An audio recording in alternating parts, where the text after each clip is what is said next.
Last week we have seen a method for, let's see, we saw a method to move from an external representation of data given by distance between items to an internal representation of the same data given by coordinates in a possibly low-dimensional space. So the idea was to have an algorithm that provides a handy representation of data. So I called the broad topic, I called it dimensionality reduction.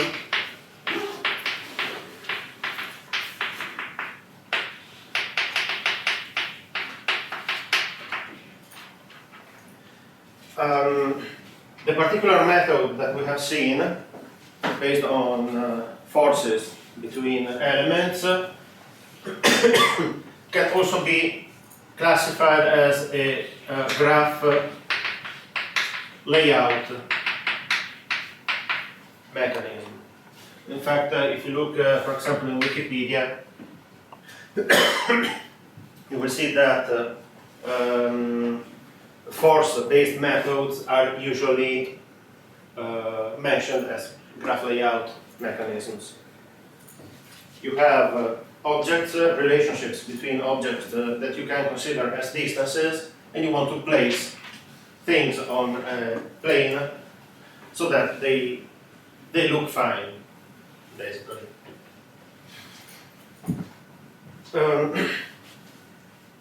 Okay, the method that we have seen is, of course, it is physically motivated. From the mathematical point of view, well, we are not actually, it's not very well motivated. Actually, the motivation is, okay, we want to minimize a physical quantity, which is the stress of forces, the potential energy of the system. Today, we will add a little mathematical motivation to the problem and see how it can be solved that way. So,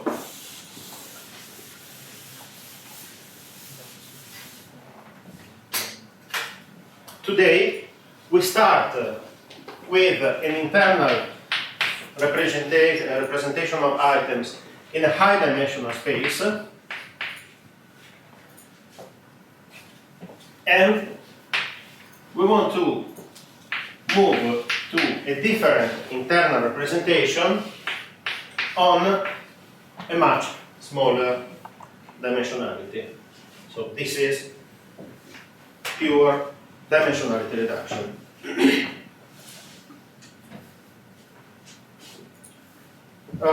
If we do this in a mathematically sound way, we obtain two results.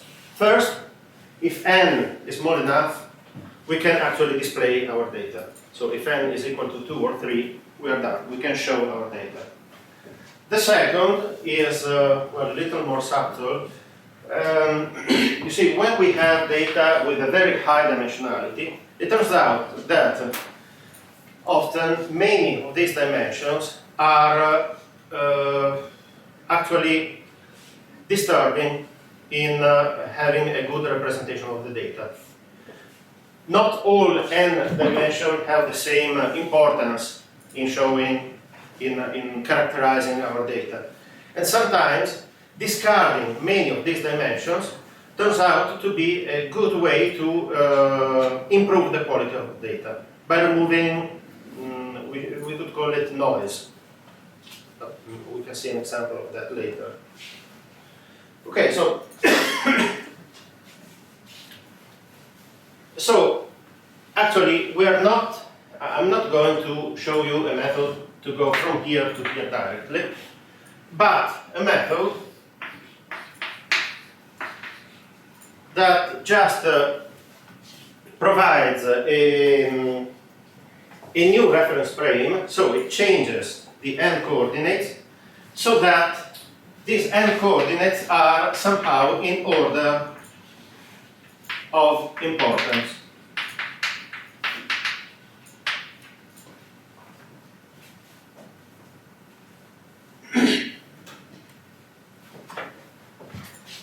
And the idea that I had already drafted last Monday, is that if we have data, for example, so suppose that n is equal to 2, and our data are like this, actually we can devise a coordinate transformation so that one of the dimensions accounts for the most variability of the data, while an orthogonal direction accounts for a much less variability. Okay, this is what I want to get.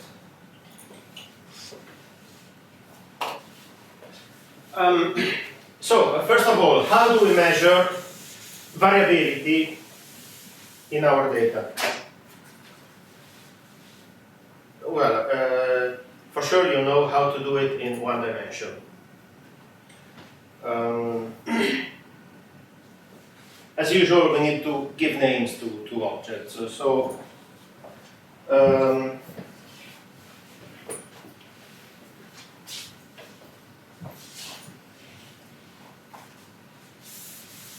let's see that we have, as usual, n dimensions, m data points, and let me call the data points xi. So every xi is a vector in Rn with I varying from 1 to m.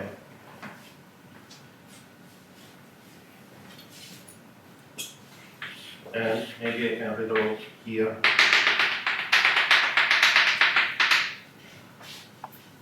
Okay, so every point is in one of these xi vectors.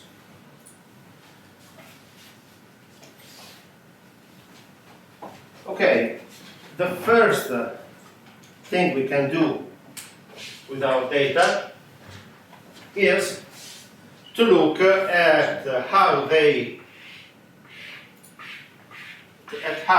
each of the n coordinates that make up this vector behave in a statistical way.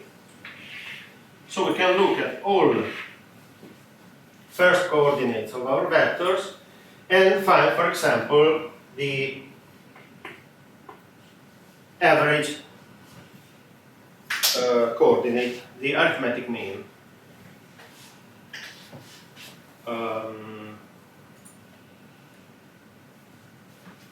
So, for example, I need a little more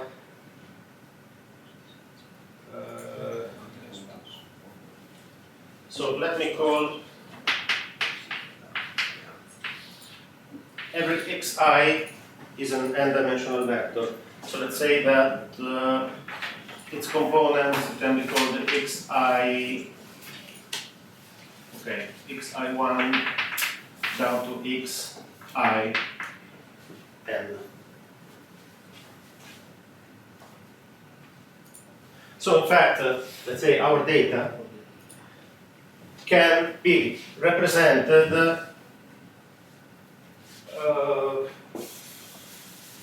in a matrix where every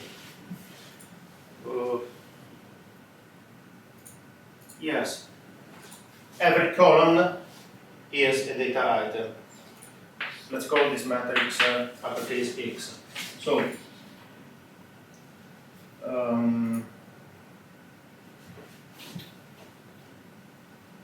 of course I want the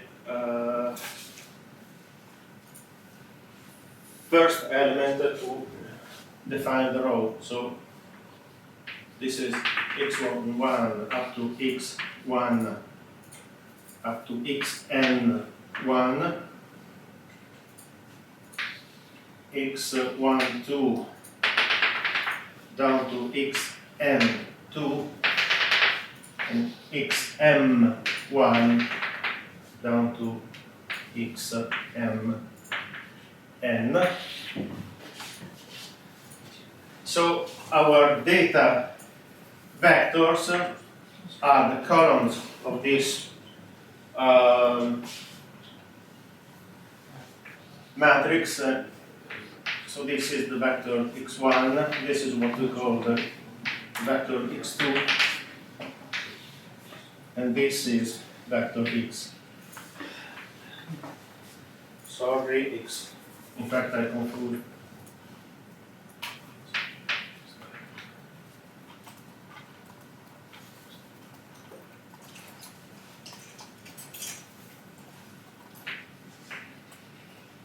Okay. X is an n by m matrix. Okay, so let's consider our data as an n by m matrix where columns represent every data point.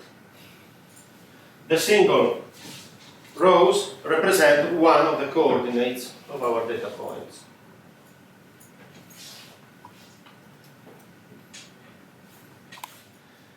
So, first step.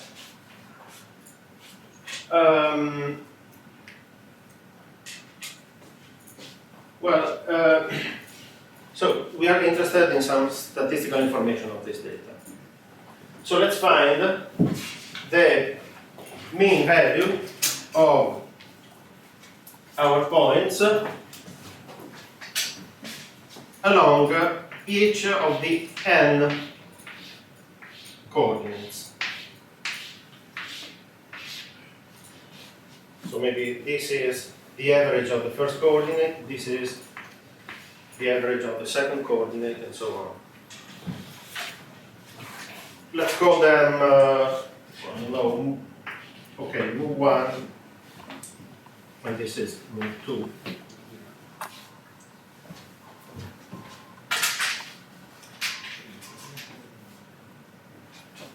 So, in general, we take the average of every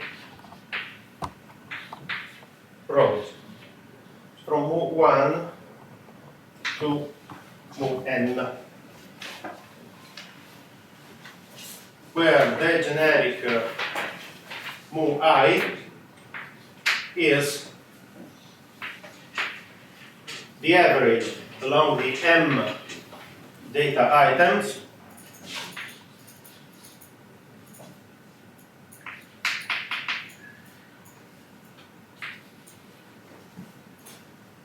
of x ij.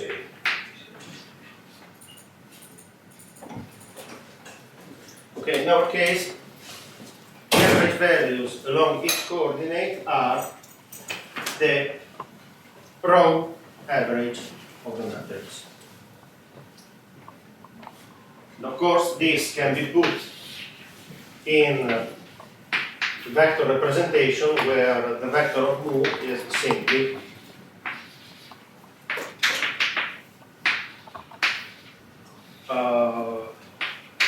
what we call the average of the xj column vectors.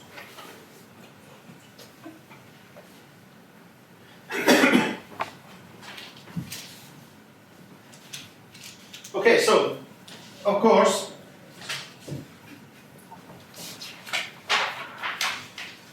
when we come to consider the average at each dimension, what we find is the center, the centroid of the distribution of our points.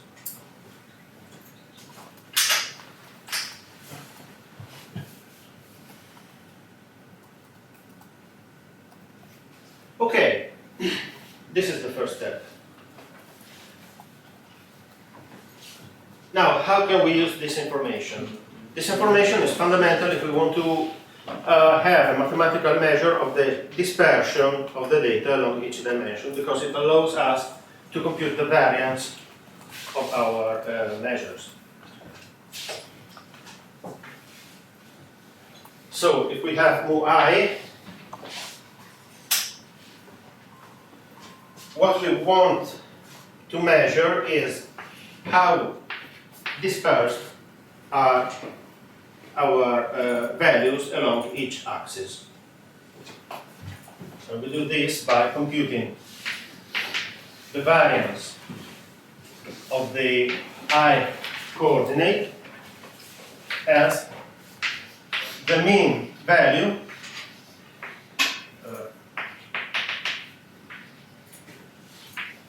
of the square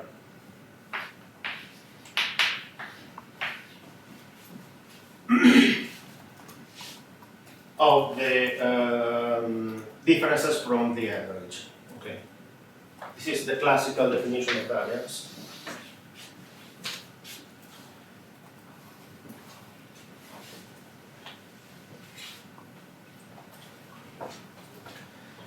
Now,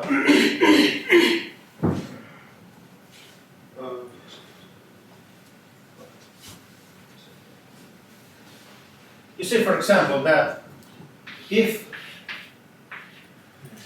our data were somehow already aligned along some direction, for example, in this case, you see,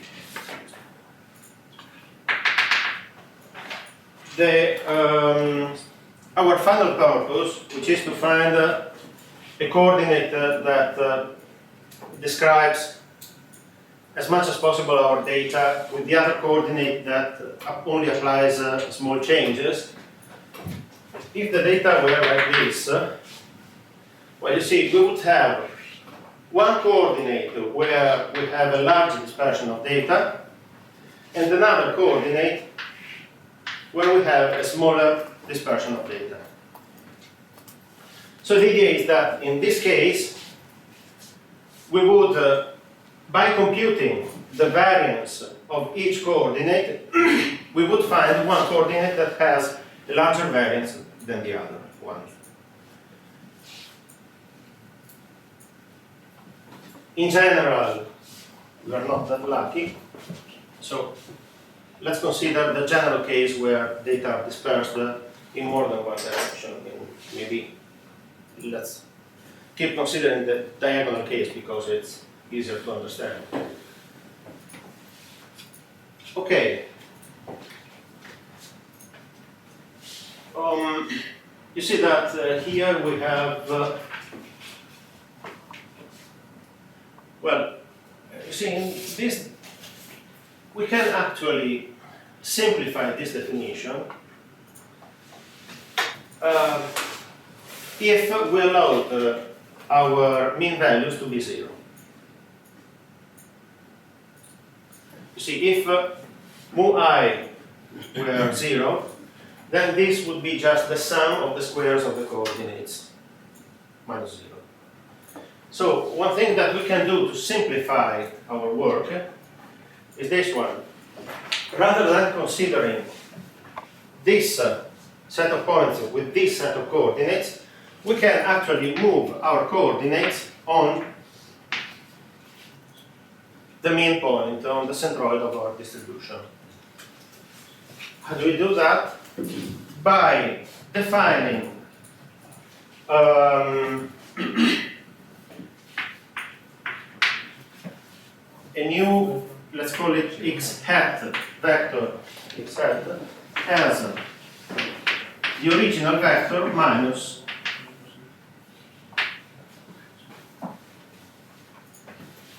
the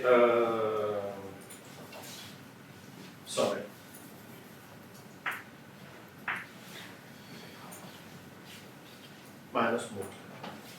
Okay, we move the coordinates so that the centroid is at the origin.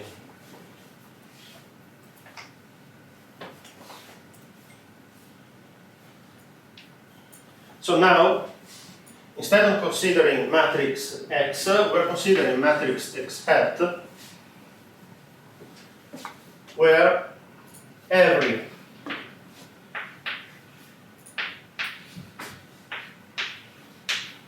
row is brought to its mean value. So this is minus mu n.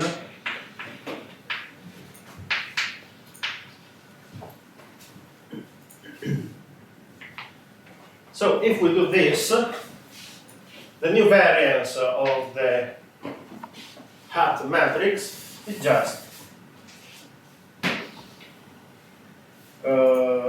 xij hat squared.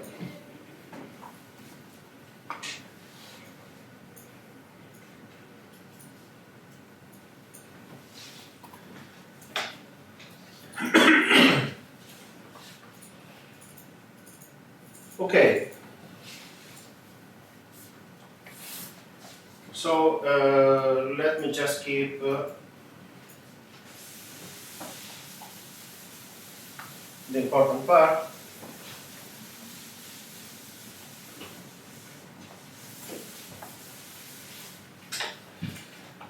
Okay, so in the following, I will always assume that we have done this step and that the matrix has been translated to the centroid of the data set, so that every row of this matrix has zero average, zero arithmetic mean. Now, this gives an account of how distributed are, how spread are our data along every axis. But what we want to measure is also the combined variability of the data. So,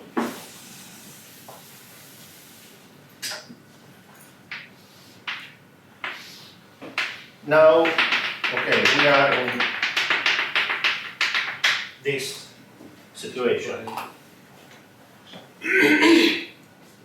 And what we want to see now is if there is any relationship between variations on one axis and variations on the other axis.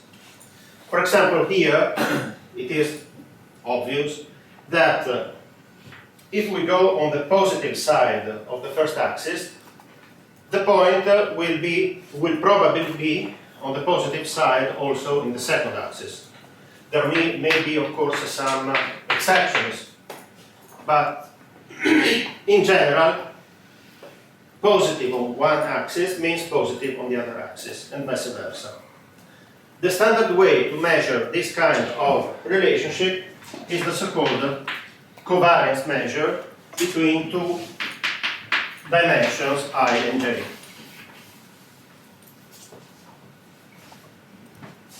Let me put the hat also here because I want to measure the covariance by considering the means already to be zero. But what I do is compute the average, the arithmetic mean,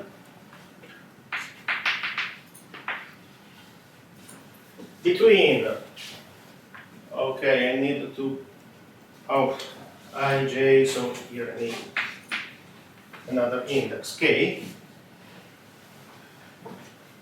So I'm taking two rows of the matrix and I look at, so I look at the two rows, so it's x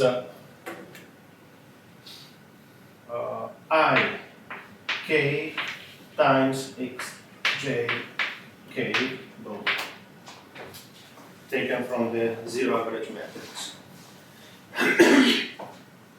The idea, the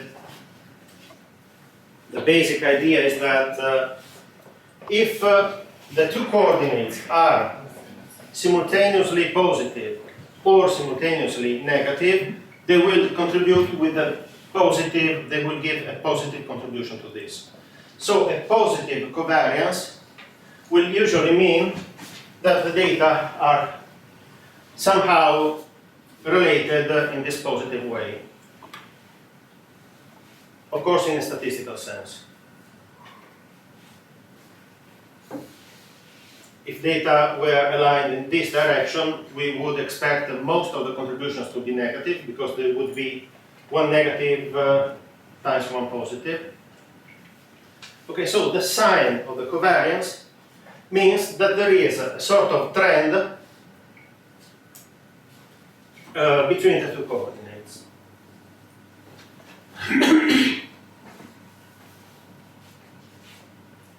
You can also see that the covariance matrix tends to be 0 if the contributions above and below the axis cancel each other. So covariance equal to 0 means that there is no particular trend between the coordinates. Of course, there can be many pathological cases where you can see a trend that is not captured by covariance. For example, this is the case of nonlinearity, for example. You can see data that are like this. But in a statistical sense, when you only look at the linear trend between the two variables, this covariance will be 0, even if you can clearly see that there is a correlation, a relationship between the two variables. Here, we are assuming that the effects that we want to find, the relationships that we want to find, are always linear. Okay, so this is the covariance between the two variables. You see that there is also a similarity between these two definitions, because now we can define the variance of coordinate I as the covariance between coordinate I and itself. If you look at the formula, if I is equal to j, the two formulas are the same. Not only that, we actually see that apart from this multiplier, the covariance is actually the dot product between two rows of the matrix. The term by term product of the two rows in the matrix.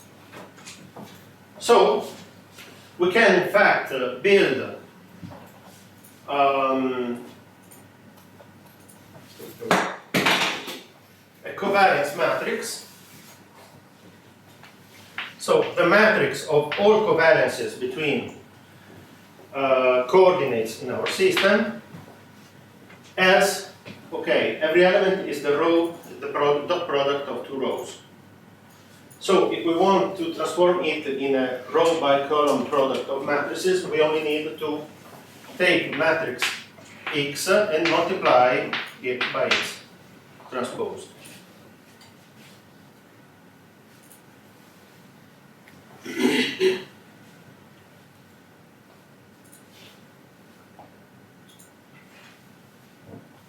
Okay, so covariance is, the covariance matrix is easily calculated. Oh, well, of course, we also need 1 divided by n factor in front of this.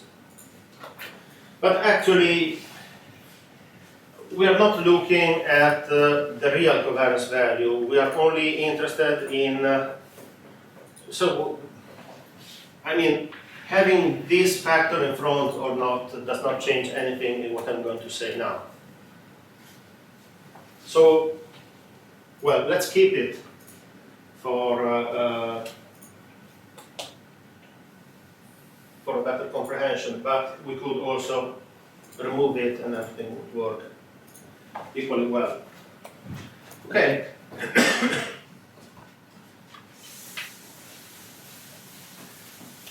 Now,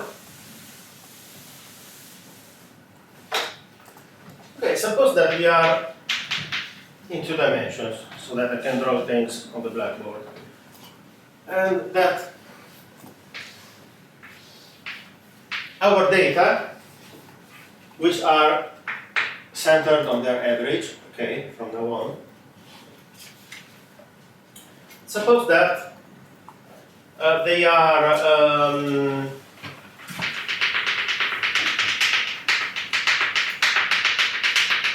spread like this. Remember, this is the ideal situation that I would like to reach at the end.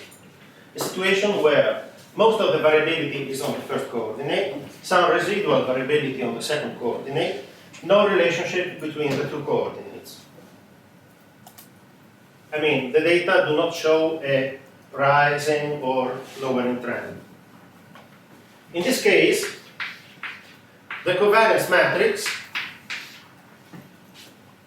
remember we are in 2 dimensions, so the covariance matrix is 2 by 2. You also see from here, okay, X has n rows and X transpose has n columns. So the product is n by n. This is an n by n matrix, which is fine because we are looking at the covariance between coordinates, and we have n coordinates. Well, in this case, if covariance between the 2 coordinates does not exist, so we have that the entries outside the diagonal of the covariance matrix are 0. This is the variance of the first coordinate. So here I expect to have a large value. And here, the variance of the second coordinate, I expect to find a smaller value. So this is what I expect my covariance matrix to be in this case. Is that okay for everyone? So, my final goal is to have, in general, a covariance matrix which is diagonal and with decreasing values along the diagonal. This is my final objective.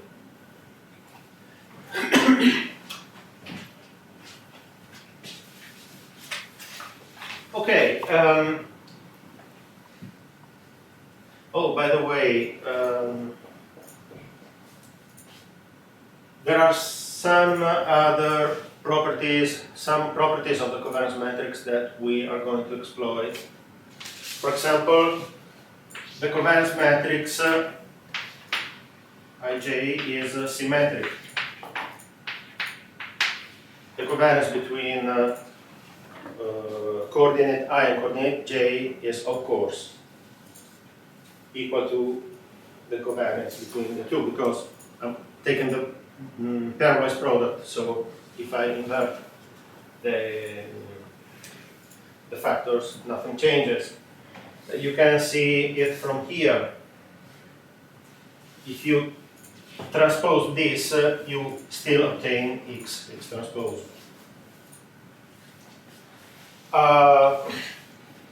Moreover, a fundamental property that is important in what I'm going to say, even though I'm giving for granted that the results follow, is that this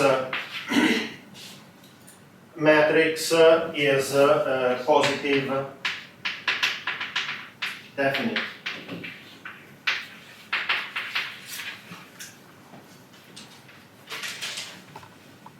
Meaning that, well, it's more of a technical property that I don't know if you heard about this kind of properties. Probably if you followed the advanced algorithms course, or maybe also in statistics, I think. Anyway, well, take them as is. Um, okay.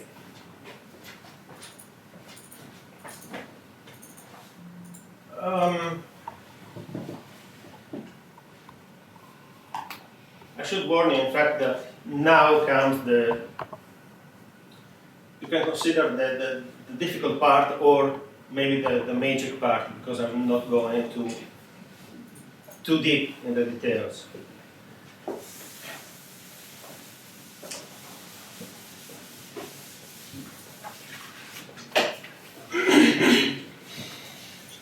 The idea is that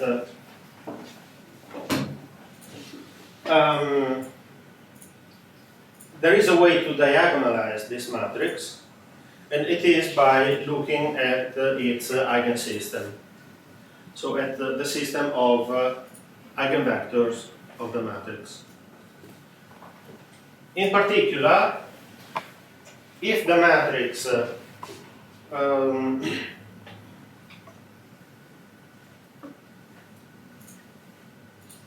let's say, if the matrix is symmetric and positive definite, such as in our case, we are assured that the matrix, in our case the covariance matrix, has an orthonormal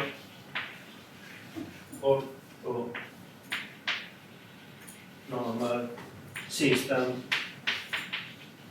of eigenvectors.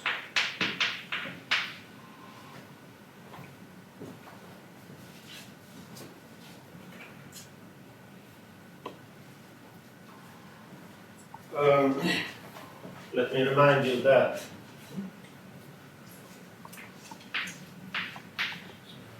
a vector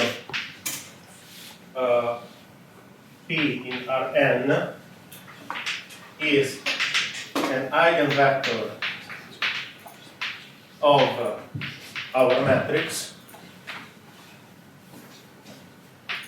if, okay, there is some not necessarily real, well, in our case, yes, real value lambda, so that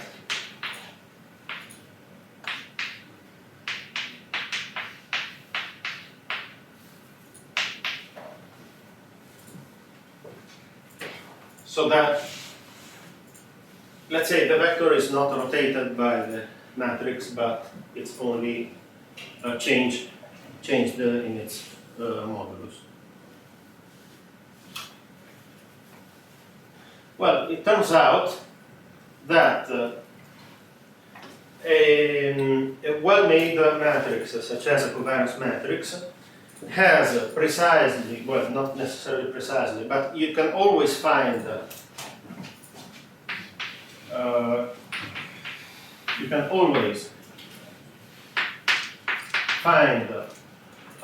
n eigenvectors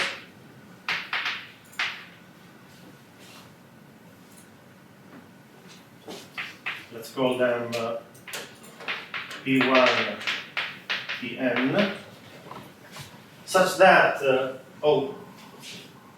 in particular, this lambda is called eigenvalue of the matrix. Okay, and if the matrix is symmetric and positive definite, you can always find n eigenvectors such that they form an orthonormal basis of they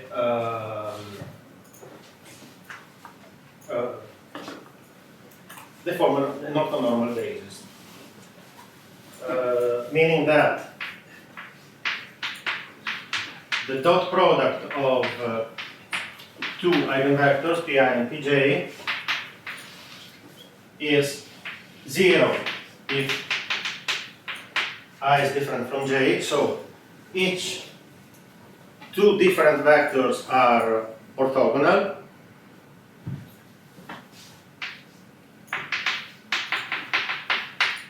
and the length of each vector is 1.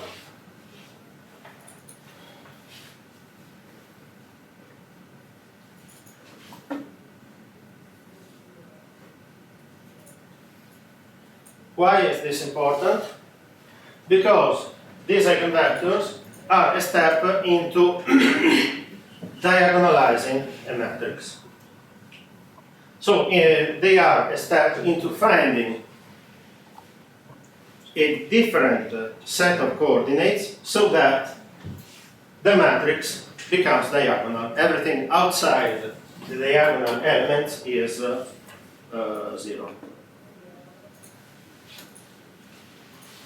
In fact, okay, I can erase this.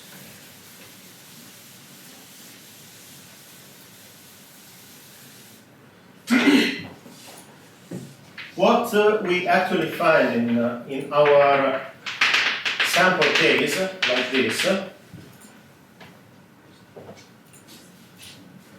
is that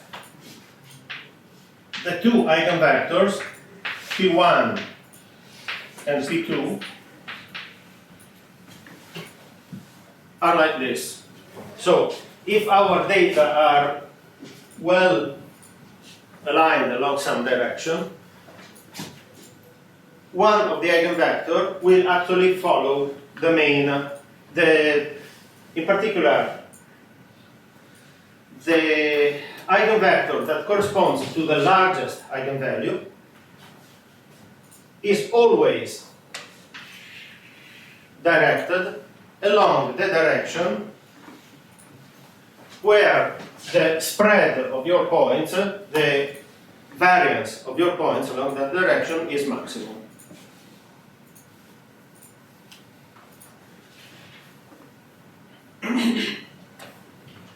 So,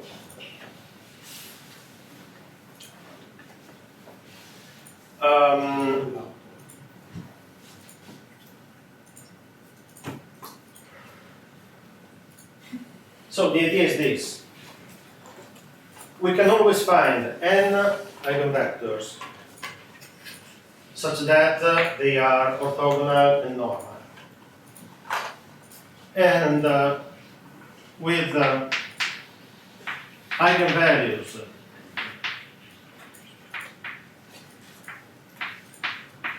lambda 1 up to lambda n. This is the eigenvalue corresponding to P1, and this is lambda n, the eigenvalue corresponding to Pn. Suppose that we sort the eigenvalues so that we call lambda 1 the largest eigenvalue of the matrix.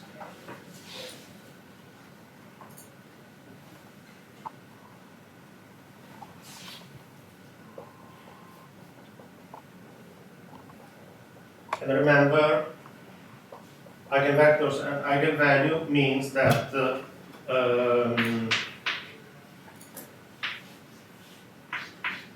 covariance matrix times each vector pi is equal to lambda I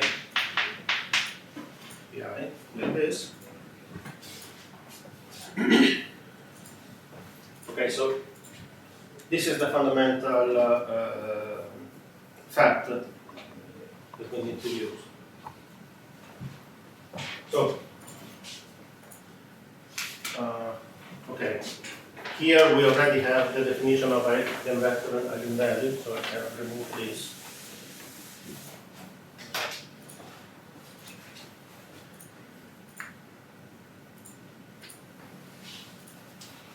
So,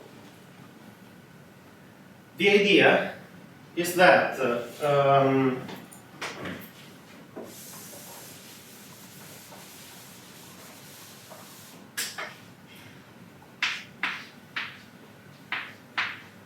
P1, the one that is directly like this, actually solves the problem of finding among all possible vectors W with length 1,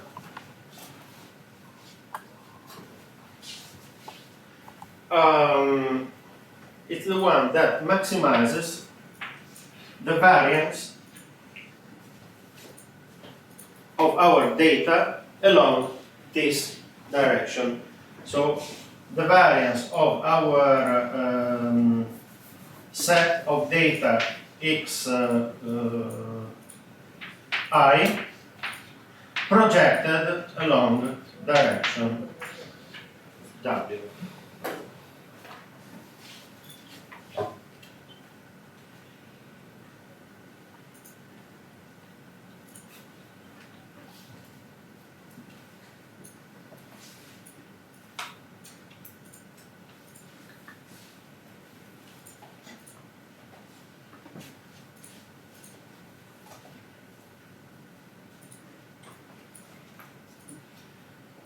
What I'm not really going to explore is the connection between here and here.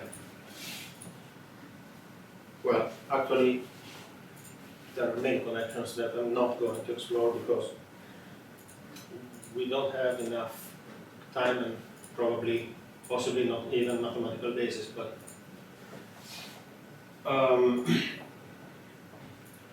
the basic idea, so what I'm saying here are the basic definitions so that it's possible to actually implement some program, for example, that computes this coordinate change. For example, when I say that from the covariance matrix you can always find a system of orthogonal eigenvectors, well, there are many mathematical packages that help you find those eigenvectors, so you don't need actually to know of a way of finding them. Now, if eigenvectors are sorted in this way, so that their corresponding eigenvalues are from the largest to the smallest, then you can call P1 the principal eigenvector,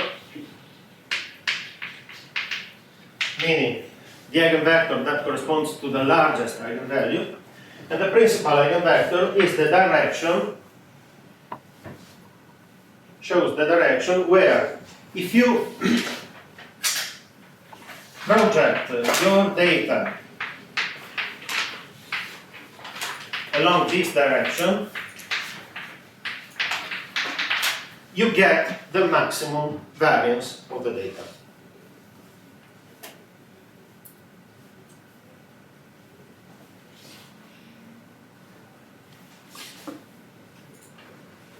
So it's the direction along which the data are most spread. And we want to use it as our first coordinate when we transform everything. So we want to see our data set so that P1 is the first coordinate.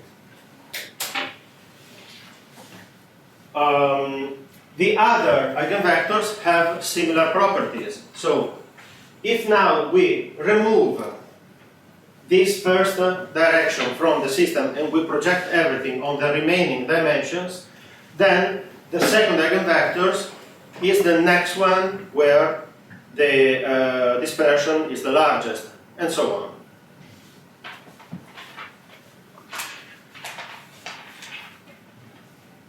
Okay.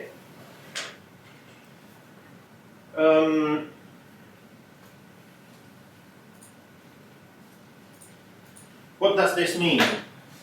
So, how do we use this fact? Let us simply create a matrix V with the n eigenvectors as columns.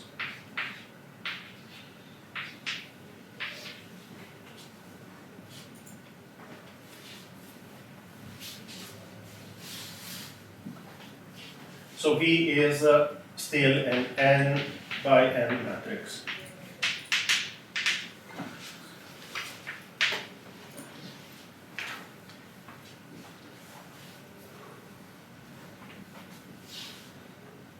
Well,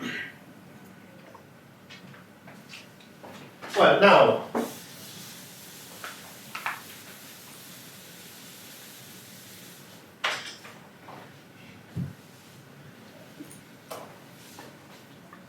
you know that these n vectors are normal and orthogonal, are normal and also, I mean, they are orthogonal to each other because the dot product between two different vectors is 0.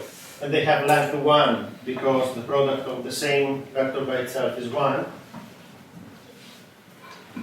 Well, this fact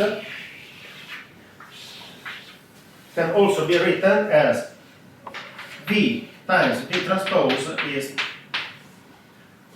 the identity matrix.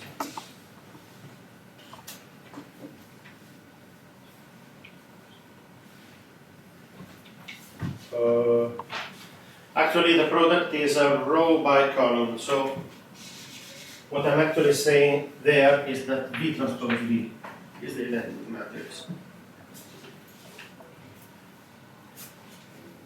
Meaning that, so you see, this fact means that if you take two columns of V, their product is always 0, unless you take twice the same column, then the product is 1. How do you transform it in a row by column product? By taking the same V and transposing it.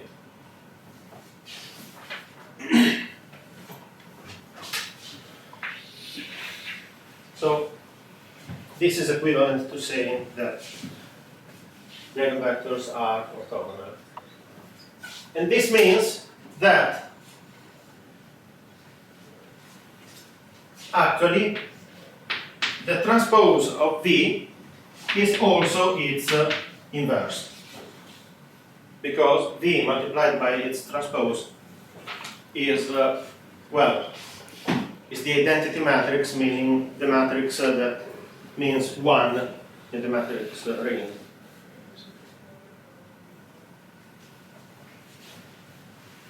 Okay, so what this means is that V is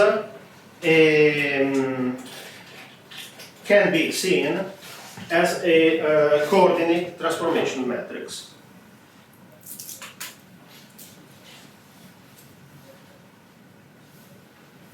And in fact, okay, let's start from this.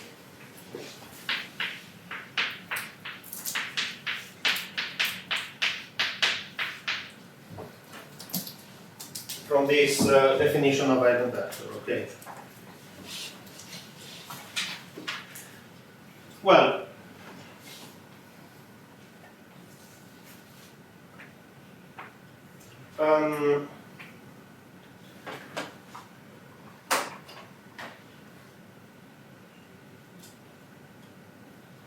okay. Well, this requires a bit of matrix manipulation, but if you write this equation for I equal from 1 to n, because we are working on the n values, okay, we can write this in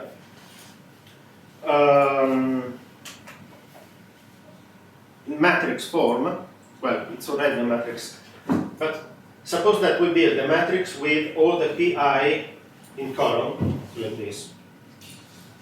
So we have that the covariance matrix multiplied by the matrix built with vectors p1 to pn in columns. The result is the matrix having in column lambda p1 up to lambda 1 p1 up to lambda n p n.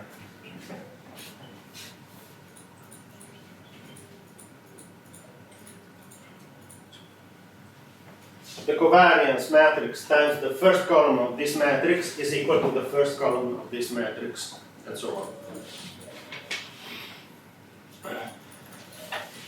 Now, we can actually rewrite this matrix as the matrix having lambda 1 up to lambda n in the diagonal and 0 outside, times the matrix of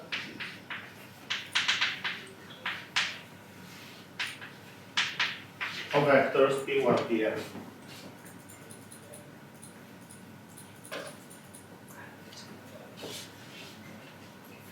So if we call this matrix no, uppercase lambda, then we have that the covariance matrix time, we call V the matrix of the n eigenvectors times V, is equal to the diagonal matrix lambda times V.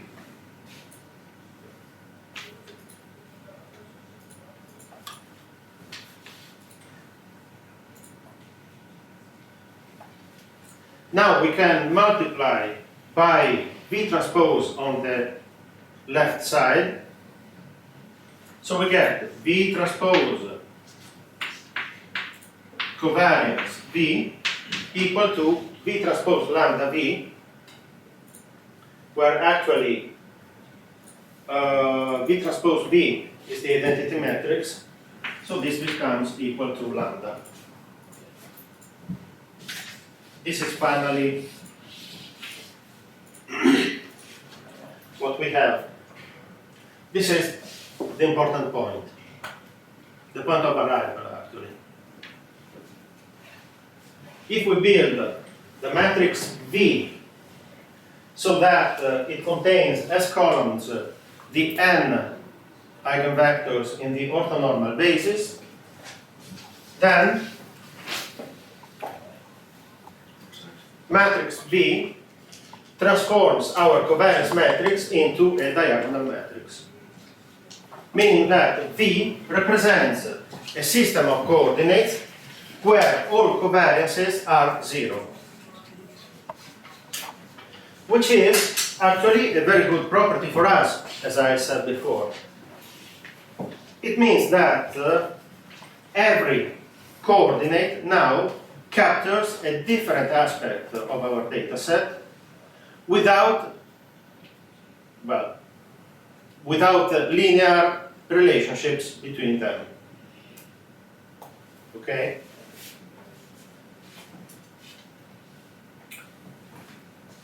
So in this new coordinate system, we don't have any correlation between different components of our data set.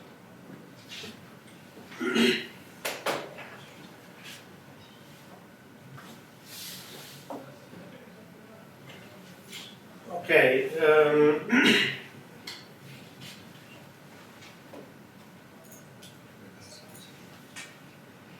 Maybe we should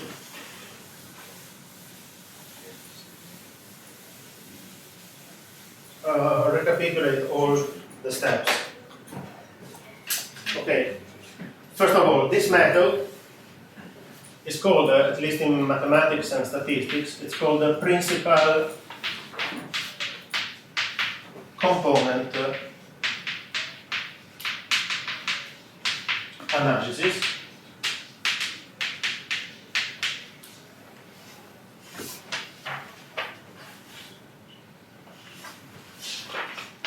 PCA.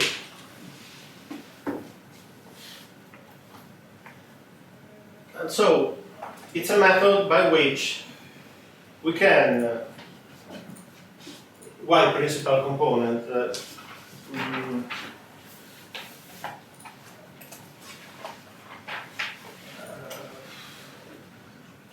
in fact it's a method by which we can identify the principal axis of our data, as I've shown. So it works like this. Start from x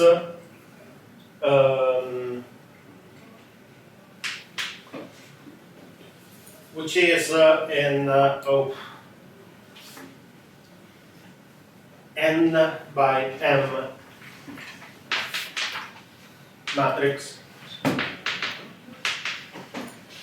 with our original data, let's say.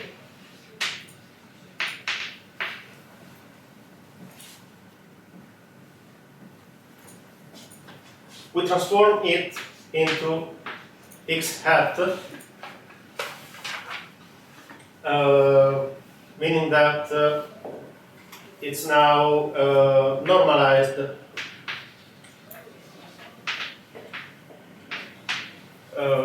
with respect to the mean. Okay, everything is centered so that 0 is the mean of all coordinates. We compute the covariance matrix as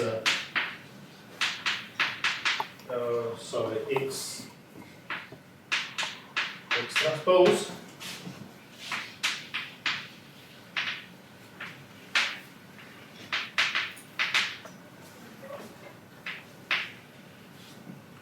we find the eigensystem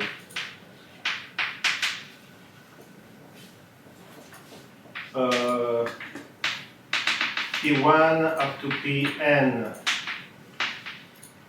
and lambda 1 up to lambda n in decreasing order of the covariance matrix.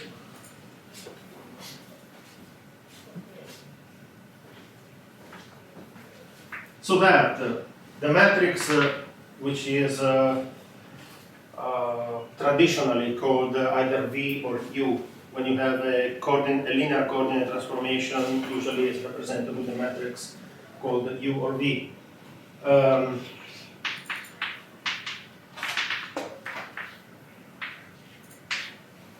With P1, Pn as column vectors,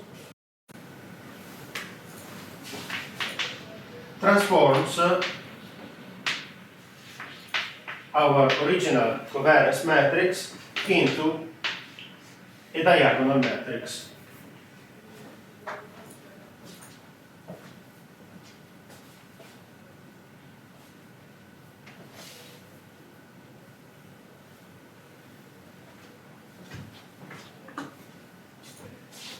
What is the final step?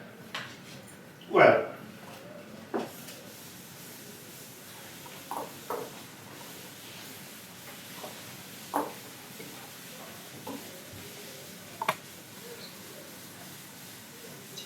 now that we have this matrix V, what we can actually do is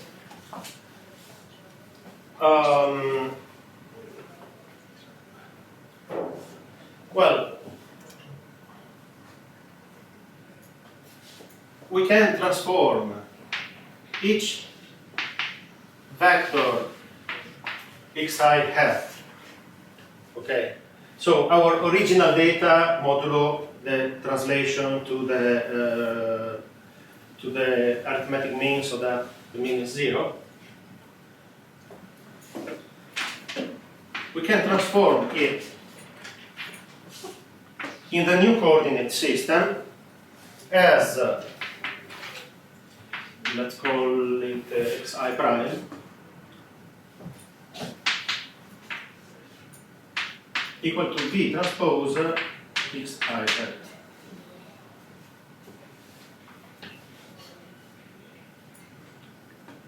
Or in general, we can define, let me put it as a final step here. We define a new data matrix X prime as our original data matrix X hat, original modulo the translation, of course, with this coordinate transformation.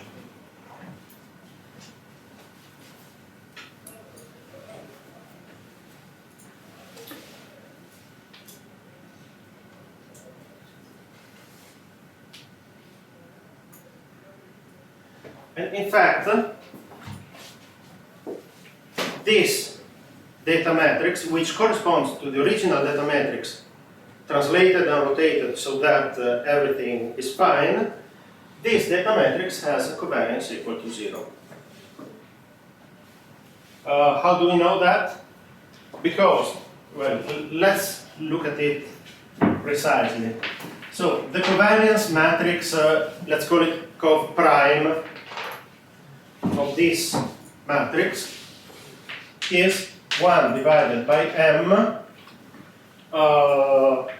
x prime times x prime transpose,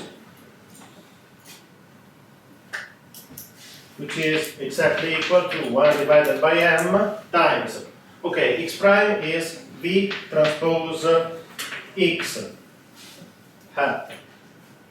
X prime transpose is x hat transpose v,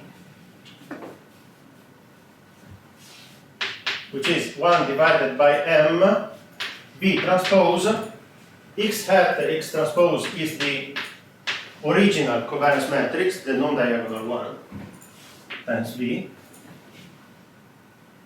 Actually, no, 1 divided by m times nothing. So 1 divided by m goes in this definition. And this is exactly the matrix that we call lambda, or the eigenvalues. So the covariance matrix of this is diagonal. Another way to say this is that the coordinate system of x prime is completely decoupled. There is no relationship between the coordinates.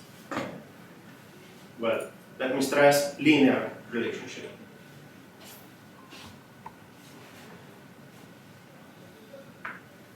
As you can see, all of these steps are quite simple.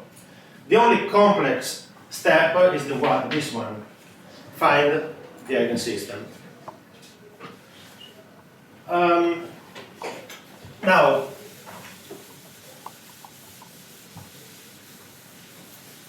we have mathematical packages to find eigensystems.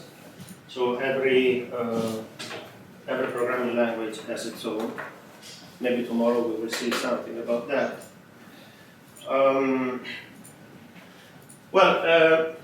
Let me show you one possible way. At least, let me show you a very fast way to find the principal eigenvalue, which actually we already saw with the page rank, but we can put it into this new perspective. So,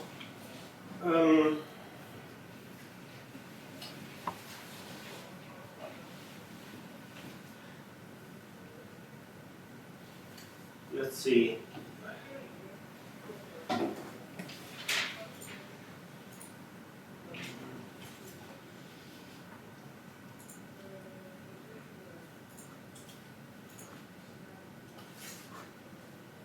I'm thinking of how to put the idea in the best way. You see, we can see our covariance matrix as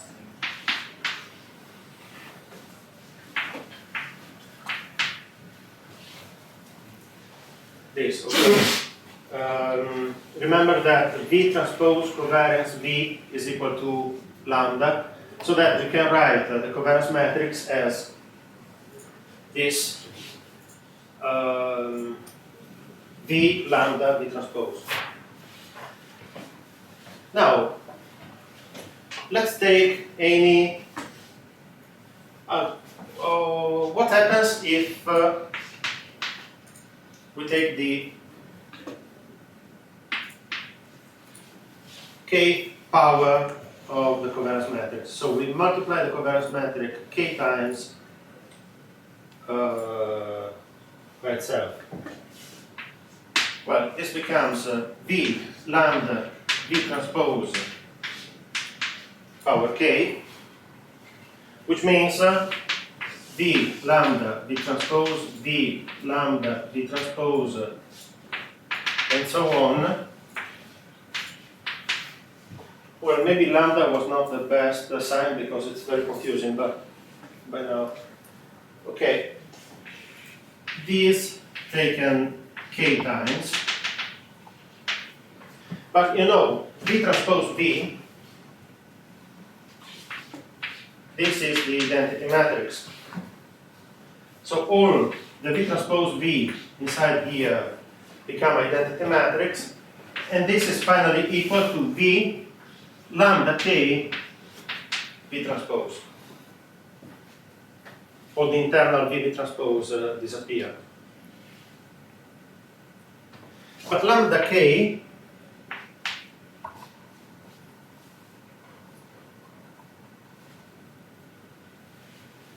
is actually lambda 1 power k down to lambda n at the kth power.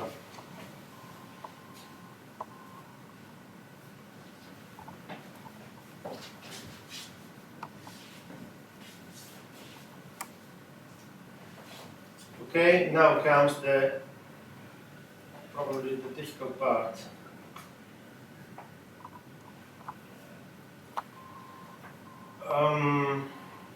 So let's take the covariance matrix, the kth power, and we multiply it by a generic vector W, a random vector W. This is equal to V lambda to the kth power of V transpose times our vector V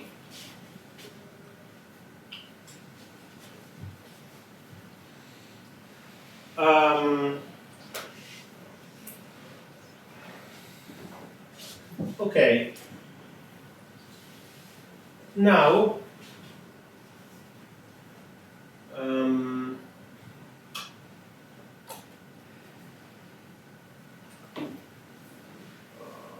okay. Well, we can write V lambda k V transpose. For example, we can write V lambda k.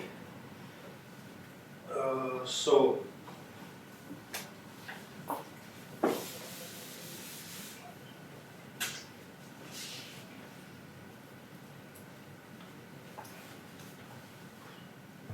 let's see.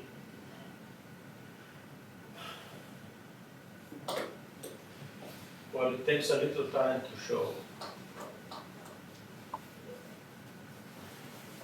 The idea is that by multiplying the vector by V transpose, we project it into, not project, we transform its coordinates in the eigenvector system.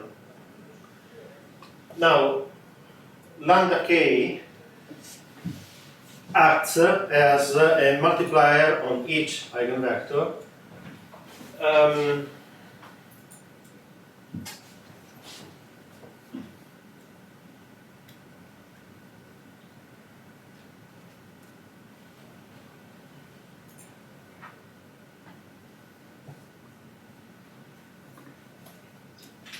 I need to cut it short, I think. So the idea is that if I keep multiplying this vector by the covariance matrix, and if I see this vector as a linear combination of eigenvectors, by virtue of this power, only the first eigenvector prevails on the others. So the basic idea here is that my vector W tends to, as k grows, tends to align with the first eigenvector. Because the other eigenvectors vanish because of this. Lambda 1 is larger than the others. Okay. So The way to proceed here would be to represent W as a linear combination of P, of the P eigenvectors, and then show that only P1, which is multiplied by lambda 1 to the kth power, prevails on the others. Anyway, the basic algorithm is this. Start with a random vector in Rn. And then we simply repeat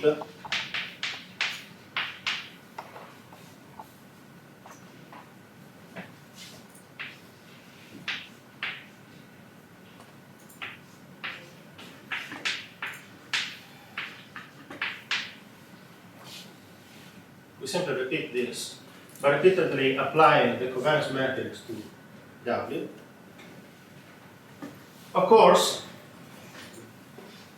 if lambda 1, the largest eigenvalue, is larger than 1, this means that W tends to grow.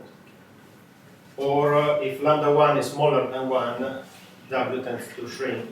So at every step, we also renormalize W by dividing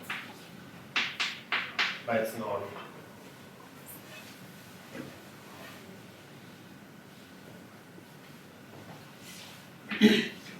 If we repeat these two steps for, well, not necessarily a large amount of time, then our eigenvector P1 is, we can take the final value of W as our principal eigenvector P1.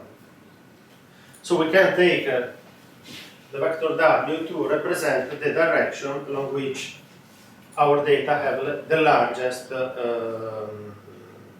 variance, the largest dispersion. How do we proceed from there? So once we have the first eigenvector,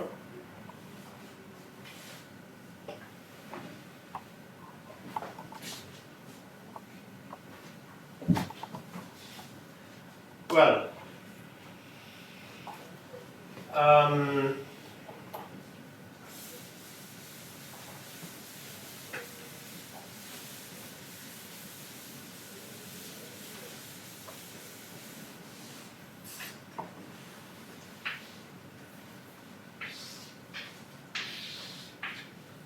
so the idea is that once we have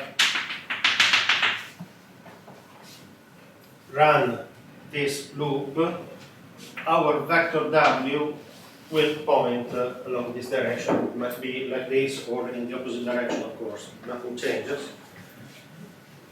The next step we need to take is, okay, how do we compute the second eigenvector? We need somehow to remove everything that is related to the first direction we have found from our data set, so that the second eigenvector actually becomes the principal eigenvector of what remains. The idea in 2 dimensions would be that we have to project all our data on this plane, on this line. Of course, in 2 dimensions, it's easy because the second eigenvector will be just one of the 2 perpendicular unit vectors to W, so in that case it would be easy. In general,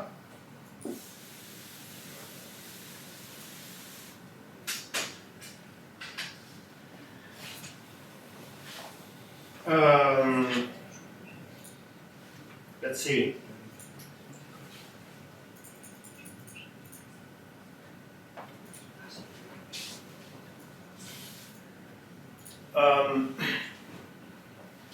Okay, in general, after doing this, we have to go back to, let me write it here.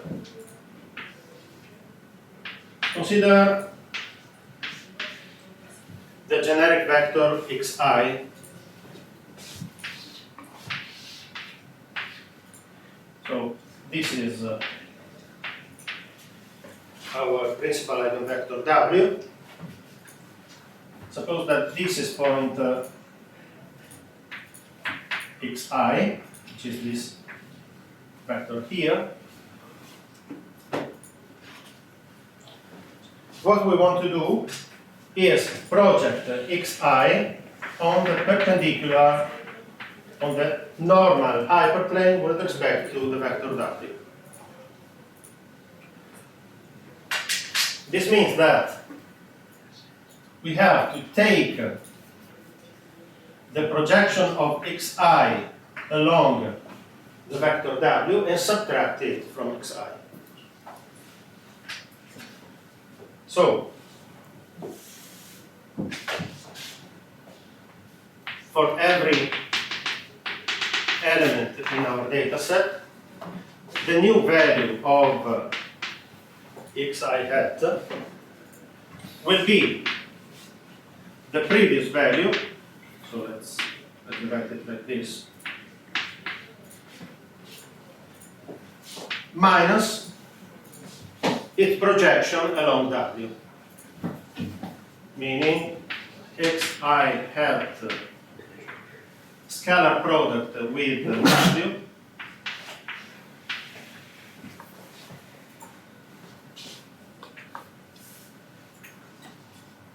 directed along w. Okay. This is the component of xi along the direction of w. I remove it from xi. What remains is only the component of xi that is perpendicular to w. This is the standard way of making a vector perpendicular to a given unit vector. In this way, I'm taking every data element, I'm removing the part of the data element that contributes to the first eigenvalue. What remains is data which are all in the, in general, in the hyperplane that is perpendicular to the principal eigenvector. At this point, if I repeat the analysis, I get the second eigenvector, and so on. So,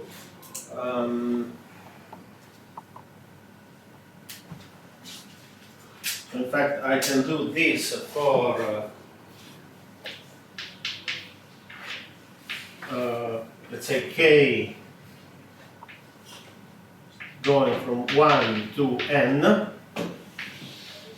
where every time I find the k eigenvector.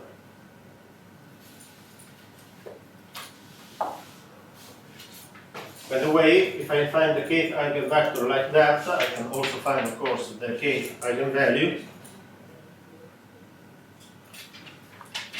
by just taking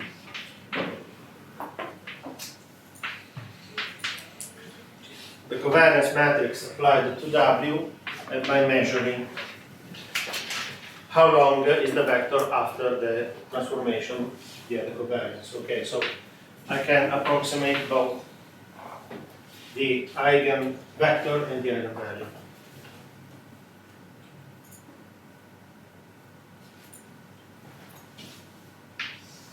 This is called the power iteration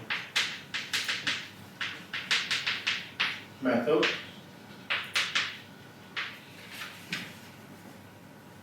I repeat, this means that you keep multiplying W by the matrix until the principal eigenvector prevails on the other components of the vector. The others simply vanish.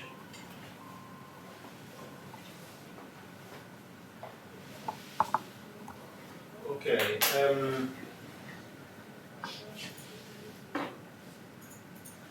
course, what I'm saying does not take into account a few possible problems. For example, the fact that you see some eigenvalues might be equal to each other, meaning that the data set is equally spread in 2 or more directions, so the variance in 2 or more directions is the same. So, in that case, there is some ambiguity in determining precisely what the eigenvector is. Actually, the theorem says that there is always an orthogonal basis. This method will always work, simply it won't always find the same eigenvectors, meaning that depending on the random initialization, it might find different but equivalent eigenvector if 2 lambdas are equal. But in any case, you end up with something that is an orthogonal basis for your system.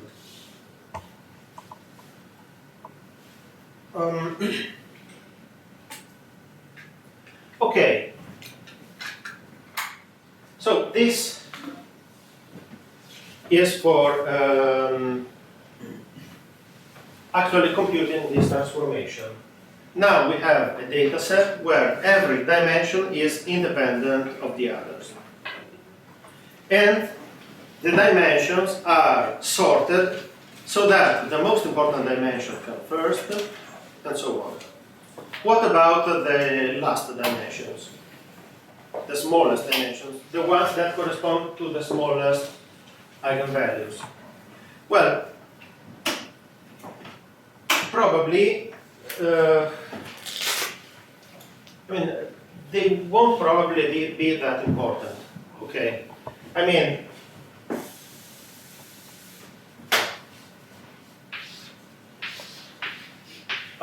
suppose that you are doing some physical experiment. For example, you are relating, I don't know, something that has a linear relationship, for example, space and time at constant speed, or, well, maybe you are measuring the force of a spring, okay, something that we spoke about last time. If this axis shows elongation, and this side axis shows force, then we know that force is proportional to elongation. It means that if we make some experiments with a dynamometer connected to a spring and we pull it and push it, all our results should show a force linearly related to elongation along this line. Of course, depending on the Hooke constant. But all our data points should, in principle, be on this line. As you well know, what actually happens when you make some experiments is that some errors kick in, and what you actually get is a data point where every measurement of elongation and force has some error. And you end up with a data set like this. Now, if you apply this analysis to your data set, what you get at the end is this direction as a principal component, and you get a small second eigenvalue in the orthogonal direction. But actually, the second eigenvalue in the orthogonal direction actually represents your errors. So, what you would probably like to do in this case is only take the first eigenvector, and discard everything in the other direction. This is not always the case, of course. But when you observe a significant difference in magnitude between the two eigenvalues, one of the eigenvalues and the following one, Well, this is an indication that the smaller eigenvalues actually don't represent anything significant on your data, but only errors. So,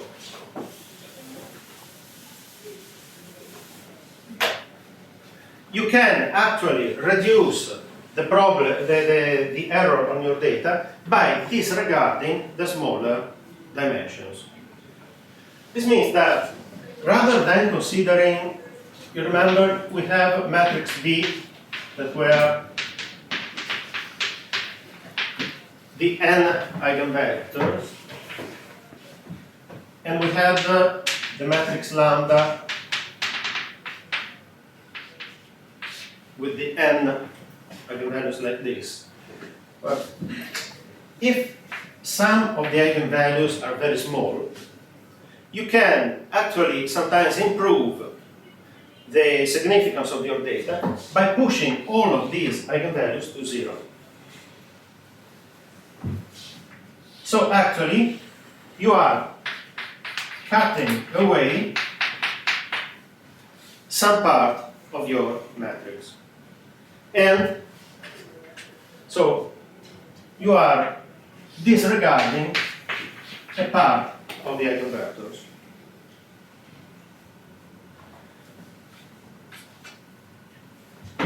This means that, let's say that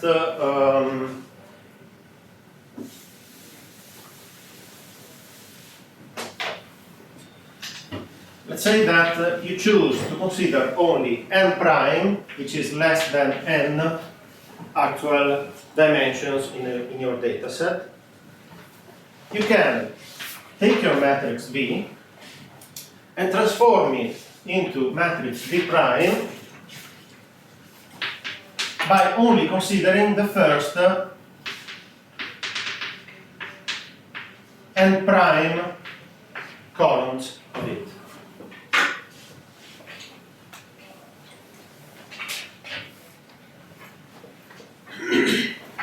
So I would put this definition here in the overall principal component analysis algorithm, so that after you determine all the eigenvectors and eigenvalues, you can actually decide to reduce the number of eigenvectors, obtaining by keeping only the first n prime eigenvalues. What you get here by using V prime transpose instead of V transpose is a smaller representation of your data set. Because at the end, X prime will be a n prime by m matrix.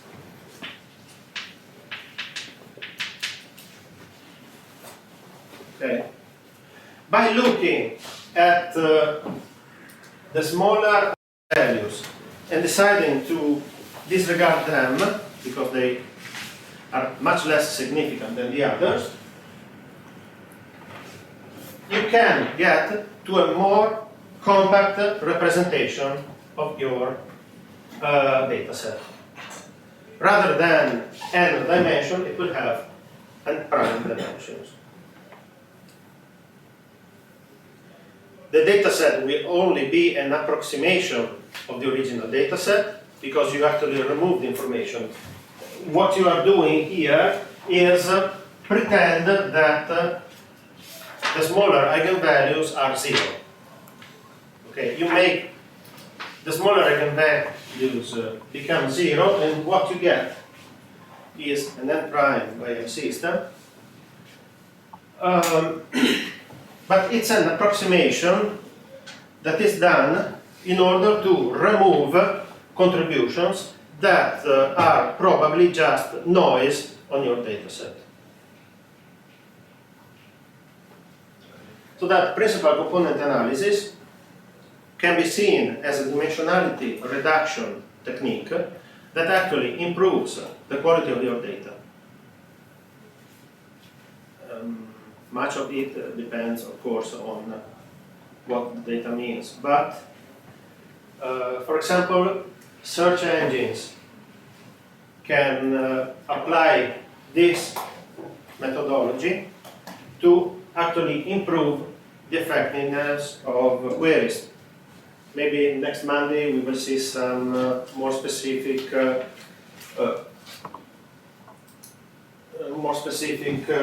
technique for that based on this. The idea to where I would like to get is in the context of text analysis, for example, of document clustering and so on. Techniques like this are known as latent semantic analysis.